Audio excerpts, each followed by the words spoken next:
مقصد کا تعین اور اس کے حصول کی جدوجہد انسان کو جانوروں سے ممتاز کرتی ہے۔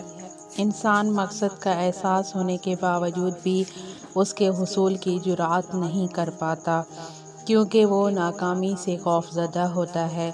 مقصد کی صداقت پر اس کا اعتقاد متزلزل ہوتا ہے۔ مقصد کے حصول کے لیے درکار محنت سے گھبراتا ہے، وہ رسک لینے سے ڈرتا ہے، اپنی موجودہ حالت کو قسمت کا لکھا سمجھ کر اپنے دل کو مطمئن کرنے کی کوشش کرتا ہے۔ انسان کو یا تو ماضی کی کوتاہیاں پریشان کرتی ہیں یا پھر مستقبل کی فکر ستاتی ہے۔ اس فکر اور پریشانی میں وہ اپنے حال سے غافل رہتا ہے۔ انسان کو اپنی صلاحیتوں پر اعتماد نہیں ہوتا۔ جن لوگوں کی زندگی کا کوئی مقصد نہیں ہوتا، ان کی مثال بھیڑوں کی سی ہے، جن کی زندگی کا مطمع نظر صرف اور صرف چارے اور پانی کا حصول ہوتا ہے۔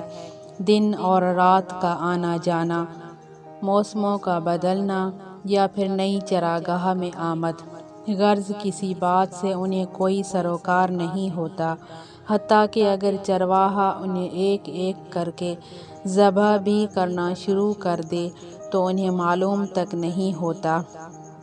جبکہ ان انسانوں کی مثال جن کی زندگی کا کوئی مقصد ہوتا ہے، ایک چرواہے کی سی ہے جو بھیڑوں کے ریوڑ کو موسموں کی شدت اور بھیڑیوں کے خطرے سے محفوظ رکھتا ہے اور ان کی رہنمائی ہری بھری چراگاہوں کی طرف کرتا ہے۔ مقصد ہی انسان کو جانوروں سے ممتاز کرتا ہے۔ مقصد کے حصول کی لگن انسان کو آگے بڑھنے کا حوصلہ اور مشکلات کو جھیلنے کی جرأت دیتی ہے۔ یہ مقصد کے حصول کی لگن ہی ہے جو انسان کو اس قابل بناتی ہے کہ وہ ہر ناممکن کام کو ممکن بنا سکتا ہے۔ چاند کو تسخیر کرنے والے لوگ بھی ہماری طرح گوشت پوشت کے انسان ہی تھے۔ ان میں اگر کوئی خاصیت تھی تو صرف یہ کہ انہیں اپنے مقصد کا علم تھا اور ان میں اس کے حصول کی لگن تھی۔ مقصد جتنا واضح ہوگا، اس کا حصول اتنا ہی آسان ہوگا۔ مقصد کے تعین کے بعد کامیابی کی دوسری شرط مقصد کے حصول کی تڑپ اور لگن ہے۔ یہ لگن اتنی شدید ہو کہ انسان اس کے حصول کی تگ و دو درمیان میں ترک نہ کر دے۔ اکثر لوگوں کی زندگی کا مقصد تو ہوتا ہے، لیکن وہ اس کے حصول کے لیے تذبذب کا شکار رہتے ہیں، کیونکہ وہ ناکامی سے خوفزدہ ہوتے ہیں۔ مقصد کے حصول کے لیے درکار محنت سے جی چراتے ہیں۔ ناکامی کا خوف اور اپنی صلاحیتوں پر اعتماد کی کمی انسان کو مقصد کے حصول کی کوشش سے دور رکھتی ہے۔ کامیابی صرف یہی نہیں ہے کہ آپ منزل پر پہنچ جائیں۔ اگر منزل سے کچھ پیچھے بھی رہ جائیں اور آپ بغور جائزہ لیں تو آپ اس سفر کے دوران کئی اور منازل طے کر چکے ہوتے ہیں جو بجائے خود کامیابی کا درجہ رکھتی ہیں۔ ہر انسان یہ صلاحیت رکھتا ہے کہ ہر اس چیز کو حاصل کر لے جس کا وہ ارادہ کر لے۔ قرآن مجید اس بات کو ان الفاظ میں بیان کرتا ہے: انسان کے لیے کچھ نہیں سوائے اس کے جس کی اس نے کوشش کی۔ سورۃ النجم۔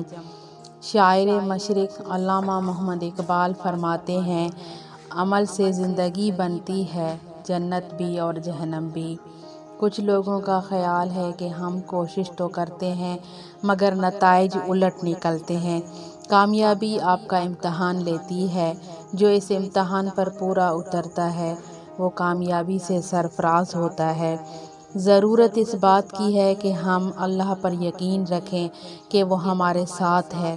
جب ہم بامقصد زندگی نہیں گزار رہے ہوتے تو ہماری توجہ اس بات پر ہوتی ہے کہ کام میں صرف اتنی محنت کی جائے کہ کسی کو شکایت کا موقع نہ ملے۔ مگر جب ہم بامقصد زندگی گزارتے ہیں تو ہم کام صرف وقت گزارنے کے لیے یا محض کام نمٹانے کے لیے نہیں کر رہے ہوتے، بلکہ اس کام سے لطف اندوز ہوتے ہیں۔ جب آپ کام میں لطف محسوس کرتے ہیں تو آپ کی کارکردگی بھی بہتر ہوتی ہے اور لوگ بھی آپ کے ساتھ کام کر کے خوشی محسوس کرتے ہیں۔ یہ اقتباسات پائلو کوئلو کی کتاب الکیمسٹ سے لیے گئے ہیں۔ امید ہے آپ کو پسند آئیں گے۔ اگر ویڈیو اچھی لگے تو چینل کو سبسکرائب کریں اور ویڈیو کو لائک